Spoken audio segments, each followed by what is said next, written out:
भिवंडी महापौर पदाच्या निवडणुकीमध्ये भाजपला सगळ्यात मोठा धक्का बसलेला आहे। कारण की भाजपचे बंडखोर नगरसेवक नारायण चौधरी यांची महापौरपदी वर्णी लागल्याचं पाहायला मिळतंय। महापौर पदाच्या निवडणुकीमध्ये काँग्रेस प्रणित सेक्युलर फ्रंटची बाजी पाहायला मिळाली आहे। नारायण चौधरी यांना 48 मतं मिळाली आहेत आणि विलास पाटील यांना 25 मतं पडलेली आहेत। भाजपच्या स्नेहा पाटील यांना 16 मतं पडल्याची माहिती सध्या पाहायला मिळते। कारण की आपण पाहिलं की भिवंडी महापालिकेमध्ये बरीच चुरस होती आणि त्याच पार्श्वभूमीवर आता हा निकाल समोर आलेला आहे, निकाल लागलेला आहे। भिवंडी महापालिकेच्या महानगरपालिकेच्या महापौर पदाच्या निवडणुकीमध्ये मोठा ट्विस्ट आढळून आला आणि भिवंडीमध्ये भाजपची फूट पडल्याची बातमी सगळ्यात अगोदर पुढारी न्यूजवर तुम्ही पाहू शकत असाल। भाजपचे अधिकृत उमेदवार रिंगणामध्ये असताना सुद्धा त्यांचे नगरसेवक नारायण चौधरी यांनी बंडखोरी केली आणि चक्क महापौरपदी निवडून आलेले आहेत। महापौर पद त्यांनी खेचून आणलेलं आहे।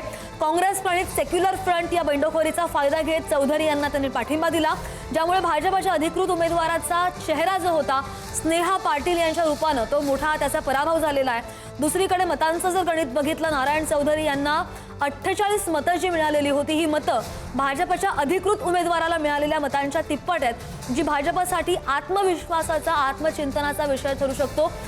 थोडक्यात सांगायचं काय तर भिवंडीमध्ये भाजपने सत्ता गमावलेली असून अंतर्गत गटबाजीमुळे ती त्यांच्या हातामधून निसटलेली आहे असं म्हणणं सुद्धा बिलकुल वावगं ठरणार नाही। आपल्याला संख्याबळ माहीत होतं आणि भिवंडी महानगरपालिकेच्या महापौर पदाच्या निवडणुकीमध्ये भाजपला खरोखरच मोठा राजकीय धक्का बसल्याचं दिसतंय।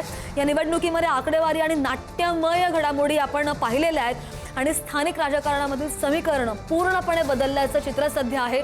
महापौरपदी त्यांची निवड झाल्यानंतर ही महापालिकेच्या बाहेरून अथवा भिवंडीमधून हे दृश्य आहेत, एकच फटाक्यांची आतषबाजी करत जल्लोष पाहायला मिळतोय। भिवंडी महापालिकेच्या बाहेरून ही दृश्य आहेत। भाजप प्रदेशाध्यक्ष रवींद्र चव्हाण यांना मात्र मोठा धक्का मानला जातोय आणि भिवंडीमध्ये भाजपमध्ये फूट पडल्याची सगळ्यात अगोदरची बातमी पुढारी न्यूजवर तुम्ही पाहताय। भिवंडी महापौर पदाच्या निवडणुकीमध्ये भाजपला सगळ्यात मोठा धक्का बसलेला आहे।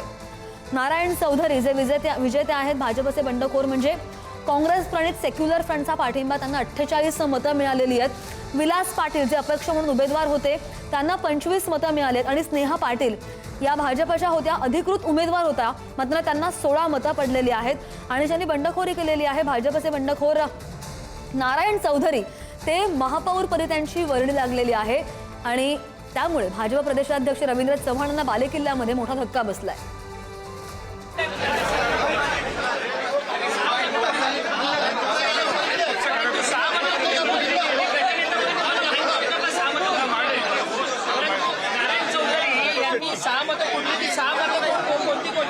आता आम्ही महापालिकेकडून पत्रातून माहिती घेणार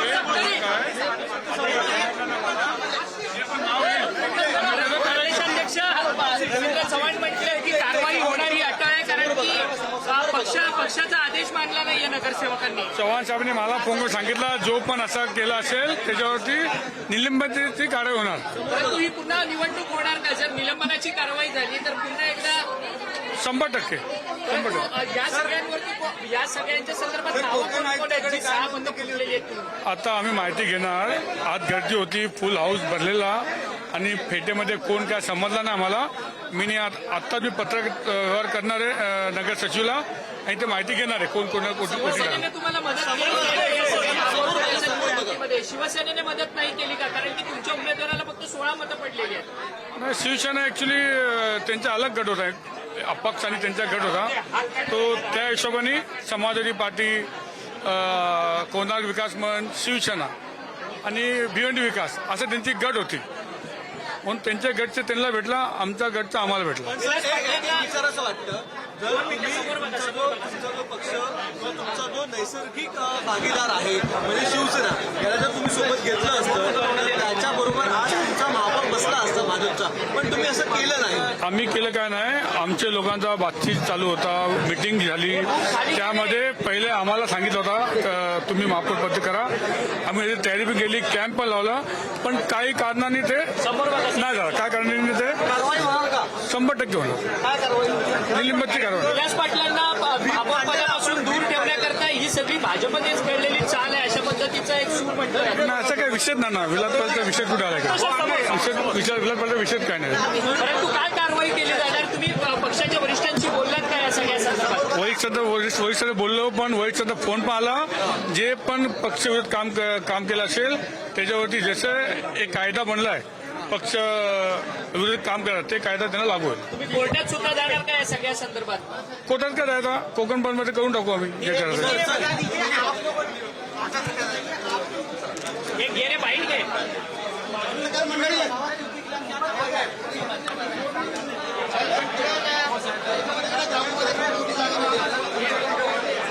तर भिवंडी निजामपूर महानगरपालिकेच्या महापौर पदाच्या निवडणुकीमध्ये आज खरोखर राजकीय भूकंप झाल्याचं पाहायला मिळत आहे.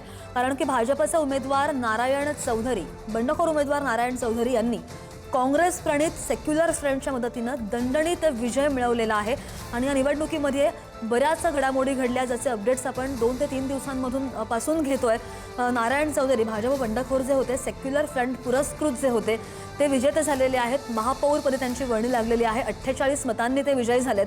विलास पाटील कोणार्क विकास आघाडीचे ज्यांना शिवसेना आणि सपाचा पाठिंबा होता त्यांना 25 मतं मिळालेली आहेत. ते पराभूत झालेले आहेत. तिसरीकडे स्नेहा पाटील ज्या भाजपच्या अधिकृत उमेदवार आहेत त्यांना 16 मतं पडलेली आहेत आणि त्यामुळे त्या सुद्धा पराभूत झालेल्या आहेत. निकालाचे महत्त्वाचे मुद्दे जर आपण जाणून घेतले तर याचा आगामी परिणाम काय होऊ शकतो हे सुद्धा पाहावं लागेल.